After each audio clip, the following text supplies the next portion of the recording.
بسم اللہ الرحمن الرحیم۔ قالت رسلہم، کہا ان کے رسولوں نے، افی اللہ شک، افی اللہ شک، کیا اللہ میں شک ہو سکتا ہے؟ کیا مطلب افی اللہ شک؟ افی توحید اللہ شک۔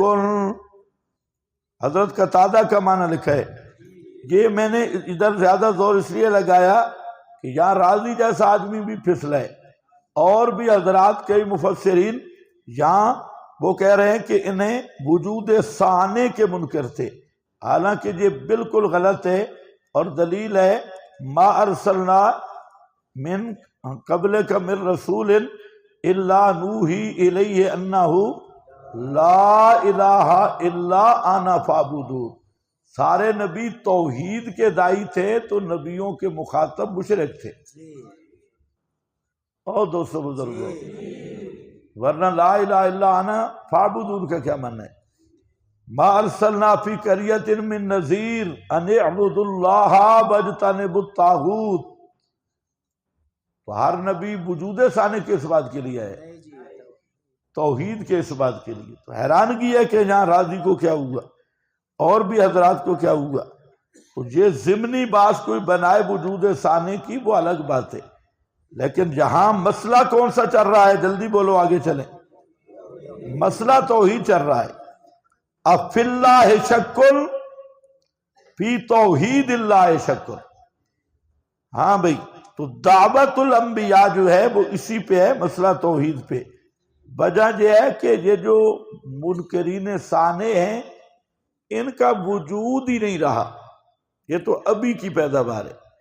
جب سے یورپ آزاد ہونے لگا ہے تو انبیاء کا ہمیشہ واسطہ پڑا ہے مشرکین کے ساتھ۔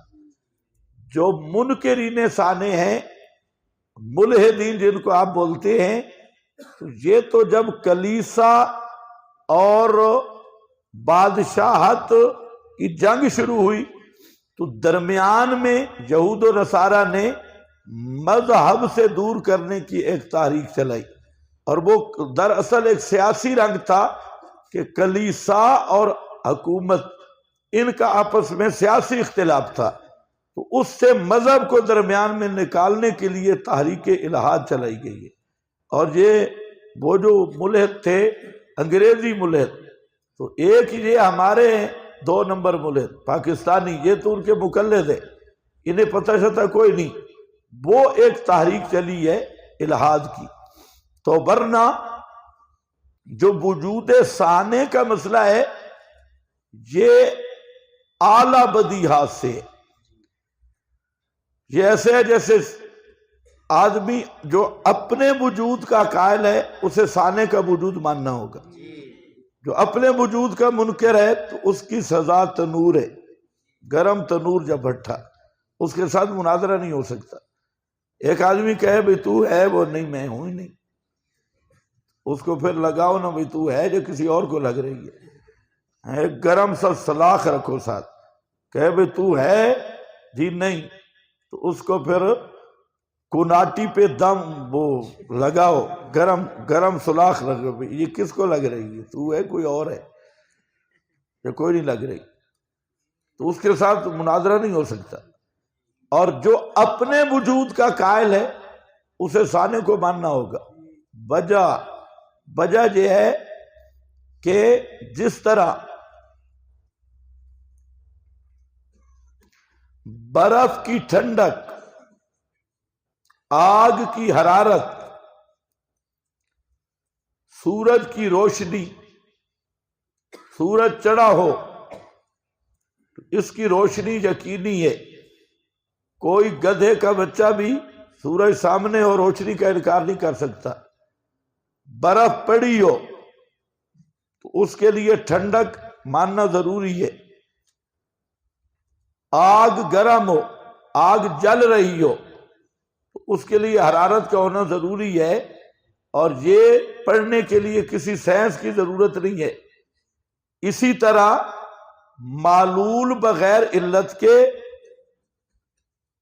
اثر بغیر مؤثر کے فعل بغیر فاعل کے اس کا وجود محال ہے۔ کیا کہہ دیا میں نے؟ یہ لفظ یاد کر لو۔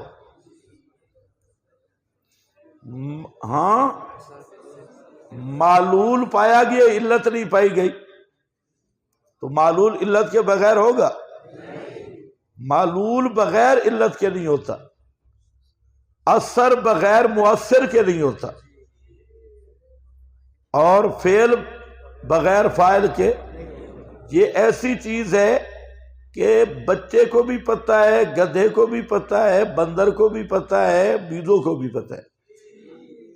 اب اگر کوئی کہتا ہے کہ کہیں معلول پایا گیا علت نہیں، وہ گدھے کا بچہ ہے۔ اگر کوئی کہتا ہے اثر ہے لیکن مؤثر نہیں ہے، اثر ہے لیکن مؤثر نہیں، وہ بھی گدھے کا بچہ ہے۔ اگر کوئی کہتا ہے فعل کا وجود ہے لیکن فاعل نہیں ہے، وہ بھی گدھے کا بچہ ہے۔ تو جیسے دنیا میں کوئی فعل بغیر فاعل کے، کوئی معلول بغیر علت کے، کوئی اثر بغیر مؤثر کے نہیں پایا جاتا، اور یہ مسئلہ فطرت اور جبلت کے اندر داخل ہے۔ ایک بچے کو بھی آپ چھپ کر پیچھے سے کان پہ لگائیں تو بچہ بے فکر نہیں بیٹھے گا، وہ مارنے والے کو تلاش کرے گا۔ چھوٹا بچہ ہو، آپ ستون کے پیچھے چھپ جائے اور اس کو ایک چمیٹ لگائیں تو بچہ تلاش کرے گا، کیونکہ بچے کی فطرت میں یہ چیز ہے کہ یہ جو اثر ہوا ہے یہ بغیر مؤثر کے نہیں ہے، یہ جو معلول ہے یہ بغیر علت کے نہیں ہے، یہ جو فعل ضرب ہے یہ بغیر فاعل کے نہیں ہے۔ تو یہ اگر آپ کسی کتے کو بھی مارے نا، کتا بھی تلاش کرتا ہے یہ کدھر لگ رہا ہے، کدھر سے، وہ بھی ادھر ادھر دیکھتا ہے، بلی دیکھتی ہے۔ اگر آپ حضرت مولانا بندر صاحب کے ساتھ یہ کریں، مولانا بندر صاحب، بندر کو مولانا اس لیے کہا کہ اس کی عادتیں ہوئی ہے، تو مولانا شیخ الحدیث بندر صاحب، اس کو اگر آپ کہیں سے پتھر لگائیں تو وہ بھی تلاش کرے گا۔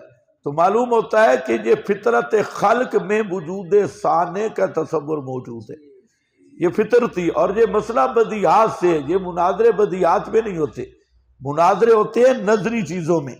یہ مسئلہ بدیہات، منکرین ثانے، اس کو صرف پکڑو، اس کو کہو تو ہے یا نہیں ہے۔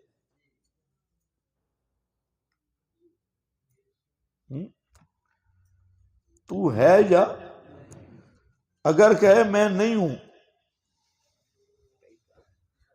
پھر ثابت کرنا ہوگا تو ہے، لگاؤ تو ثابت ہو جائے گا تو ہے، پھر مانے گا، صحیح لگاؤ۔ اور اگر کہے میں ہوں تو اس کو کہو کھوتی کے بچے کس طرح ہوں، ایسے ہوں، ایسے ہوں، کیسے ہوں، یہ ہوں سے پھر ہوں، خود بخود کوئی چیز نہیں ہے۔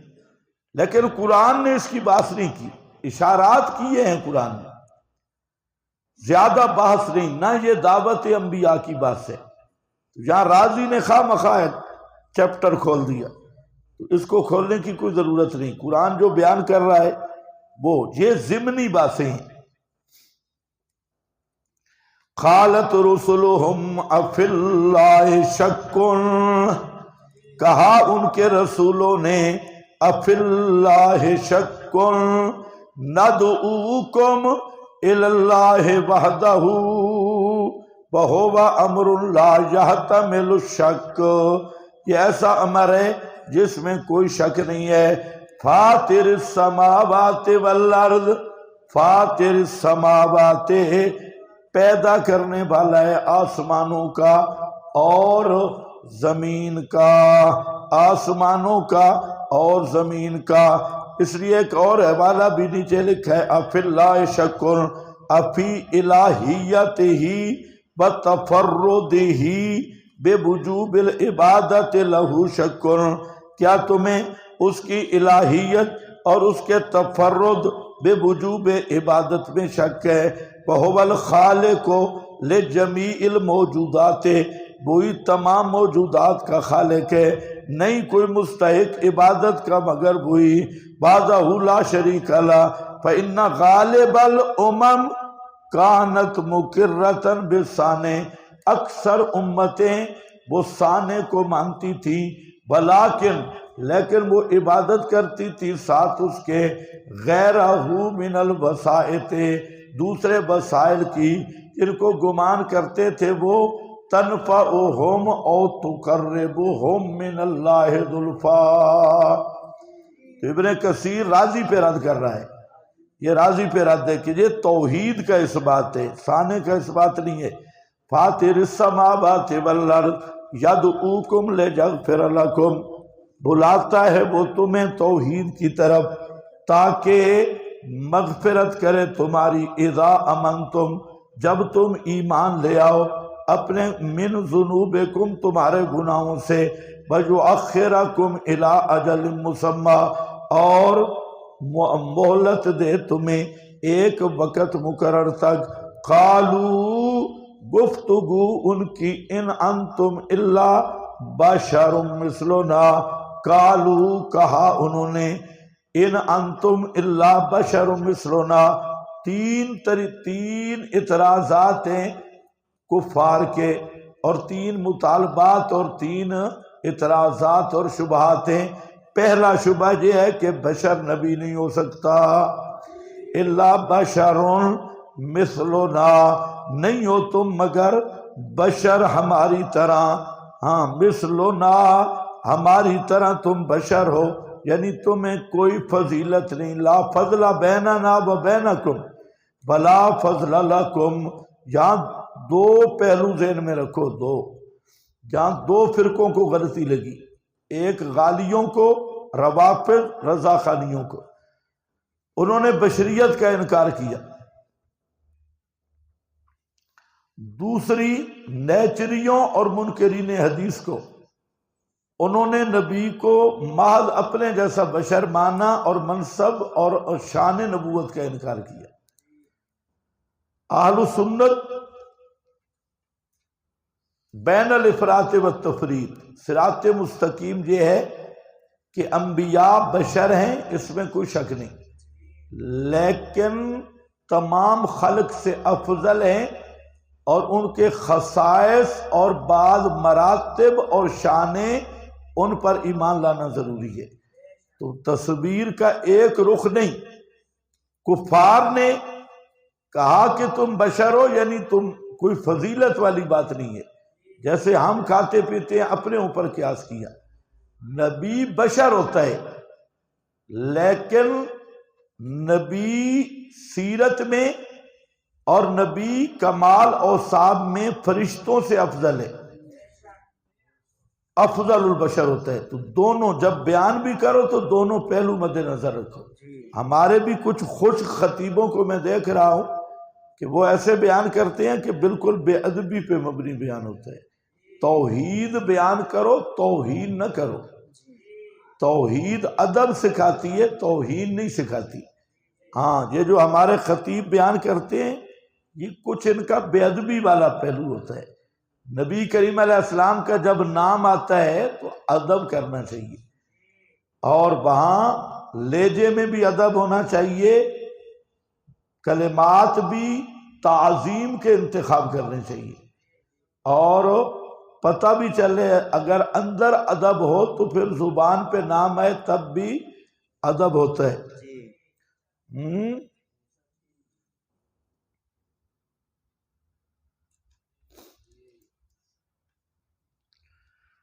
تو سچا مواحد با ادب ہے، مشرک بے ادب ہے۔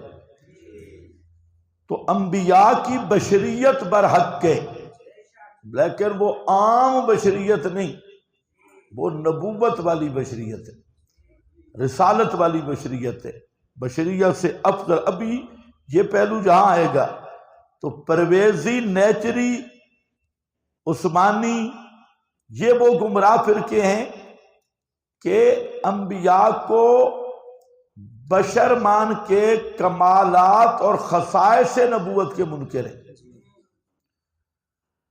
اور بریلی رضا خانی جو وہ مشرک ہیں کہ انبیاء کی بشریت کا انکار کر کے صفات الوہیت انبیاء میں مانتے ہیں. دونوں یہود و نصارہ کی طرح افراط و تفرید کی رہے ہیں. ہم حضرات انبیاء کی بشریت مان کے مناسب نبوت، درجات، عظمت نبوت والی مانتے ہیں. تو اس لیے محمد بشر لا کالبشر، یاقوت حجر لا کالحجر. محمد بشر ہیں لیکن بشروں جیسے نہیں. اس لیے مثلکم کا معنی میں نے آپ کو بتایا تھا، تم جیسا والا معنی نہیں ہے، جیسے تم، جیسے تم. یہ دونوں پہلوؤں کو ملحوظ رکھو گے تو ایمان سلامت رہے گا. قالت لہم رسلہم، کہا ان کو ان کے رسولوں نے. انہوں نے پہلا کیا کام کیا؟ پہلا اعتراض، ان انتم الا بشر مثلنا، نہیں ہو تم مگر بشر مثل ہمارے. نیچے اوپر لکھا ہے عبارت، کیا مطلب؟ لا فضل بیننا و بینکم ولا فضل لکم. پڑھو، لا فضل بیننا و بینکم، ہاں کوئی فضیلت نہیں ہمارے تمہارے درمیان، ہاں لا فضل لکم. تو یہ انبیاء کی عظمت کا انکار کر رہے ہیں، بشریت کو ثابت کر کے کہنا یہ چاہتے ہیں کہ تم محض بشر ہو، نبی نہیں ہو، تمہارے اندر کوئی شان کوئی نہیں ہے، ہماری طرح ہی ہو. مثلنا تریدونا، دوسرا اعتراض ہے اکابر کے منکر ہو. دوسرا کیا ہے؟ اکابر کے منکر ہو، تم بشر ہو. دوسرا کیا ہے کہ اکابر کے منکر ہو. پہلے فضل نہیں مانا، پھر عدل نہیں مانا. کیا ہے؟ اکابر کے منکر ہو. تریدونا ان تصدونا عما کان یعبد آباؤنا، ارادہ کرتے ہو تم ہٹا دینے کا ہمیں ان معبود، ان ہستیوں سے کہ تھے عبادت کرتے ہمارے اکابر. اور جڑ نکلے ہر جگہ پہ اکابر ہی اکابر. جو نبی بھی آیا آگے بزرگی ہے، آباؤنا آباؤنا، دیکھتے رہو. اور شیطان ایسا حرامی ہے آج تک پکا ہے. قرآن سنت بیان کرو، رنگ بدلا گیا. مشائخنا اکابرنا، ہاں ہمارے استاذونا فلانونا آباؤنا. بولی وہی شیطان کی چل رہی ہے جو پہلے دن رکھی تھی نوح کے مقابلے میں. آج بھی سب سے بڑی رکاوٹ آباؤنا، اما کان یعبد آباؤنا فأتونا بسلطان مبین. تیسرا یہ ہے کہ کوئی معجزہ پیش کرو. لیکن جو ہم مانگیں، کتنے مطالبات ہیں؟ تین اعتراض ہیں. لاؤ ہمارے پاس بسلطان مبین، خارق مبین. سلطان کے اوپر لکھا ہے خارق. یہ خرق عادت کی بھائی 200 بزرگوں، یہ میری اصطلاح نہیں ہے، یہ ہر جگہ پہ پڑھتے ہو، حوالوں کی بھرمار ہے. پتہ نہیں تمہارا ملا بغیرت مطالعہ نہیں کرتا، اور بات ایسی کرتا ہے کہ شاہ ولی اللہ یہی ہے، امام ابن تیمیہ یہی ہے. 2 کوڈ پڑھائے ہوئے ہیں جی، عادت اور خرق عادت. یہ مولوی خضر کی اختراع ہے، ایجاد ہے، اور کسی نے نہیں کیا. تحت الاسباب فوق الاسباب، یہ بھی نعمانی اور یہ مولوی خضر کی اصطلاح ہے. ہم اس کو نہیں مانتے. تو گدھی کا گدھا بے سلطان مبین، یہ گالی شالی نہیں ہے ایسے مولوی کو گدھا گدھی کا، قرآن میں ہے. کماسل الحمار کوئی نہیں ہے. صوفی بیچارے پریشان ہو جاتے. کماسل الحمار مولوی کو کہا کہ یحمل اسفارا. ہاں تو کھوتا جو گدھا ہوتا ہے وہ گدھی کا بچہ ہی ہوتا ہے نا.